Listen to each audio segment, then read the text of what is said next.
Welcome back. In this segment, we're going to discuss a method called the master method to solve divide and conquer recurrence relations. In previous segments, we described what divide and conquer algorithms are, and then we showed how to model or represent their runtime using a particular class of recurrence relations called divide and conquer recurrence relations. And these have the general form f of n equals a times f of n over b plus g of n. Now remember that a is the number of subproblems to which you reduce the original problem, so a is an integer greater than or equal to 1. N over b is the size of the smaller problems, so b has to be an integer greater than 1. And g of n is just any function of n that represents the runtime of the divide step and the combined step together, whereas this is the runtime of the conquer step. So the master method is basically just a theorem that says if your recurrence relation has this form, here is how you find a solution to it. So we're going to state it as a theorem. The first thing we're going to do is make a couple of assumptions. So first we're going to assume that the function f is an increasing function, which means, and it makes sense for us since f represents a runtime of an algorithm, if n increases, then f of n increases, meaning the algorithm takes more and more time as its input size increases. And the second assumption here is we're only going to give the theorem for a special case of these recurrence relations. So we're not going to deal with the general master theorem. We're going to assume that g of n is a polynomial of n to the power d, where d is a constant, a real number that is not negative. So if d is 0, then n power d is 1, which means the runtime of this part of the equation is constant time. If d is greater than 0, then n power d is just a polynomial. Again, this notation means it's equal to a constant times n power d. So these are the kind of recurrence relations that the master theorem we're going to discuss gives you the solution of. Since this recurrence relation is not a log, we could instead use the iterative method to solve it. And in fact, that's one way of proving the master theorem we're going to state, but it's a pretty complicated approach, and what this theorem does is gives you the final answer. So without you having to solve this recurrence relation using the iterative method, you can just use this theorem which tells you what the solution is. And the solution is going to depend on the relative values of the constants a, b, and d. So f of n is going to be defined in terms of three cases. The first case is when the value of a is strictly less than the value of b raised to the power of d. So here is the first case, and in this case f of n is on the order of n to the power d. Now the next case is when a is exactly equal to b to the power d. In that case, f of n is on the order of n to the power d times log n. And of course, the third and last case is when a is strictly greater than b to the power d. In that case, f of n is on the order of n to the power of log base b of a, which you realize this is a constant. Of course, it's a different constant from the constant d. So in this case, in that case, the runtime is a polynomial, but the degree of the polynomial is different in the two cases. And in this middle case here, the runtime is not a polynomial. It's a polynomial times a logarithmic function of n. So this is the master theorem. And what it tells you is if you have a recurrence relation of this form, then you can directly apply the theorem and infer the runtime of the algorithm, that is the form of f of n. And to do that, you must figure out in which case your algorithm falls, meaning what are the relative values of a, b, and d. Now the last comment I want to reiterate is that this is not the general master theorem. It only applies when this part of the recurrence relation is a polynomial in n.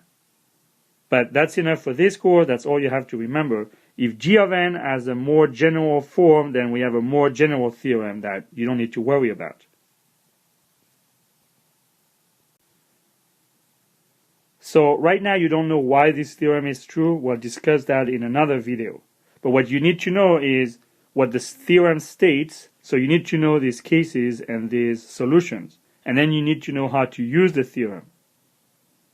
So right now you have the theorem in front of you. You don't have to memorize it just yet. Let's just show how to use it on some concrete examples. So let's look at the algorithms, the divide and conquer algorithms that we discussed already in this course. First, we have the merge sort algorithm. Remember that merge sort divides the original problem into two subproblems, so a is equal to 2, and each subproblem has a size n over 2, so b is also equal to 2. And then the value or the form of g of n is what? Remember, it's a linear time algorithm for the merge step, which is the combined step. So g of n is basically of the form n to the power 1. So d is equal to 1. So these are the parameters, the values of the constants for merge sort. And with this information only and the master theorem, you can directly infer the runtime of merge sort. So what we need to do is to compute b to the power d, which in this case is 2, or 2 to the power 1. Now we compare that value, 2, to the value of a, and notice that it's equal to a.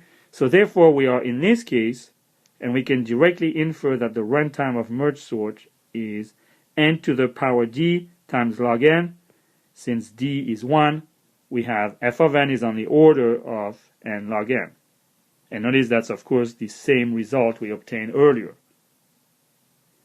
So that's the first application of the master theorem. Let's do a second example.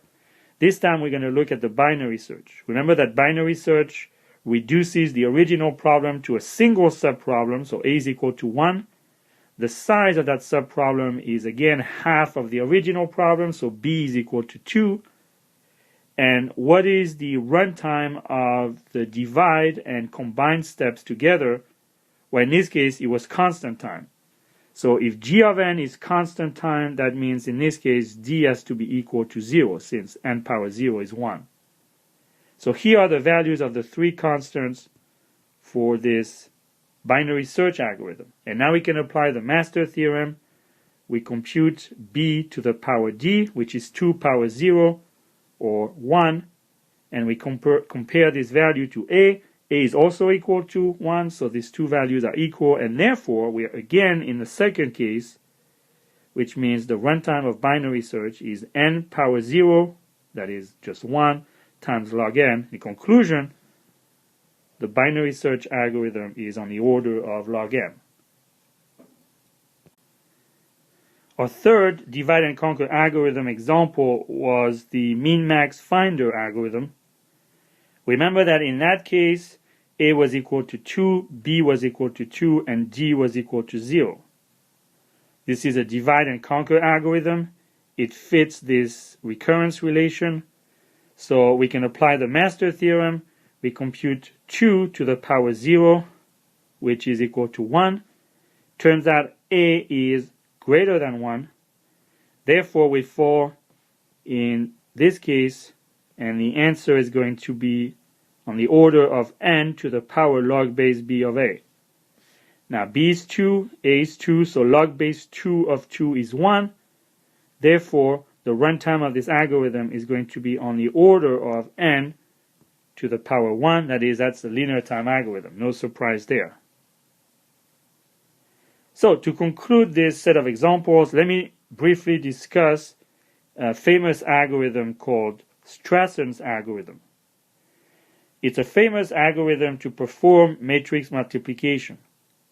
Now, you probably remember that if you compute the product of two matrices of size n by n, the runtime of that algorithm is going to be on the order of n cubed. I don't want to go through that standard algorithm.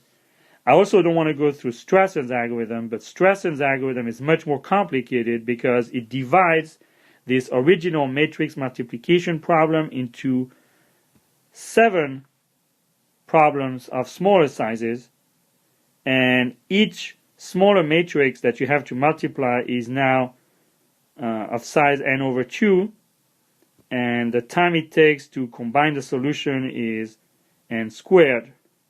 So without describing how this algorithm works, which is pretty complicated, we could see why it's a famous algorithm. And the reason it is famous is because it's a non-obvious algorithm to speed up the regular matrix multiplication algorithm. So instead of n cubed, we're going to get something faster. So let's apply the master theorem. B to the power g is going to be equal to 4. Of course, a is greater than 4. So again, we are falling into case 3, and we have to compute log base b of a. And in general, the runtime of Strassen's algorithm is going to be on the order of n to the power log base 2 of 7. Now it happens that log base 2 of 7 is approximately equal to 2.81. So this algorithm for multiplying two matrices of size n by n is faster than the n cubed algorithm. In fact, its runtime is n to the power 2.81. So this concludes our discussion of the master theorem. You're not supposed to be able to prove it, but you must know it. And as importantly, you must know how to apply it to determine the runtime of divide and conquer algorithms.